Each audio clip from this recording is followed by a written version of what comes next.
ಯಾರು ಬಿಸಿ ಹಚ್ತಾರ, ಯಾರು ಒತ್ತಡ ತರ್ತಾರೆ, ಅವ್ರಿಗೆ ಮಣಿತಾರೆ ಇವರು ಸಿದ್ದರಾಮಯ್ಯನವರು ಅನ್ನೋದು ಇದರಿಂದ ಸ್ಪಷ್ಟ ಆಗ್ತಾ ಇದೆ. ಮತ್ತು ಅಧಿಕಾರ ಉಳಿಬೇಕಲ್ರಿ, ಅಧಿಕಾರ ಉಳಿಬೇಕಾದ್ರೆ ಮೆಜಾರಿಟಿ ಉಳಿಬೇಕು. ಮೆಜಾರಿಟಿ ಮತ್ತು ಈಗ ಓಪನ್ ಆಗಿ ಮಾತಾಡಲಿಕ್ಕೆ ಹಚ್ಚಿದಾರ, ಎಲ್ಲಿ ತಮ್ಮ ಬೇಕಾದವ್ರಿಗೆ ಎಷ್ಟು ಅನುಕೂಲ ಮಾಡ್ತಾರೆ, ಉಳಿದವ್ರಿಗೆ ಇಲ್ಲ ಅಂತೇಳಿ ಇದು ಎಲ್ಲಿ ತನಕ ಹೋಗ್ತದೆ ಮಾತಾ.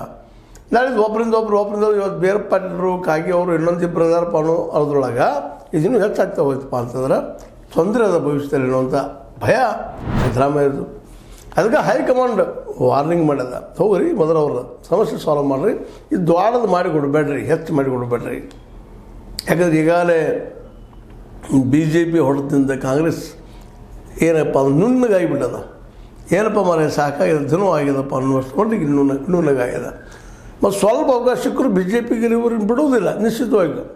ಯಾಕಂದ್ರೆ ಇವತ್ತು ಸೆಂಟ್ರಲ್ದಲ್ಲಿ ಅವ್ರದ್ದು ಗೌರ್ಮೆಂಟ್ ಅದ, ಜೊತೆಗೆ ಏನದಪ್ಪ ಅಂತಂದ್ರೆ ಎಲ್ಲ ಅವ್ರ ಕಡೆ ಅಧಿಕಾರ ಪೂರ್ಣ ಅನ್ನೋದಿಲ್ಲ. ಹೀಗಾಗಿ ಇವತ್ತು ಇದೆ ಶಾಸಕರು ಮತ್ತು ವಿಚಾರ ಮಾಡ್ತಾರೆ, ನಾವು ಹೆಂಗಪ್ಪ BJPಗೆ ಹೋದರೆ ಹೆಂಗೆ ಅನ್ನುವಂಥ ಮಾತುಗಳು ಕೇಳಿ ಬರ್ತಾಯಿದ್ದವು. ಇವೆಲ್ಲ ನೆಲೆಯಲ್ಲಿ ಸರ್ಕಾರವನ್ನು ಉಳಿಸ್ಕೋಬೇಕು, ಜೊತೆಗೆ ಹಳಿ ಹೊಸ ಮಾಡಲೇಬೇಕಾಗಿದೆ. ಇವತ್ತು ಅದರಲ್ಲೂ ಮುಖ್ಯವಾಗಿ ಸಂಪುಟ ಪುನರ್ರಚನೆ ಇದು ಆಗಲೇಬೇಕಾಗಿದೆ. ಯಾಕಂದ್ರೆ ಕೆಲಸ ಮಾಡೋದಂದ್ರೆ ಸಾಕಷ್ಟು ಇದ್ದಾರೆ, ಅವ್ರು ಸಲ್ಲಿಸಬೇಕಾಗಿದೆ.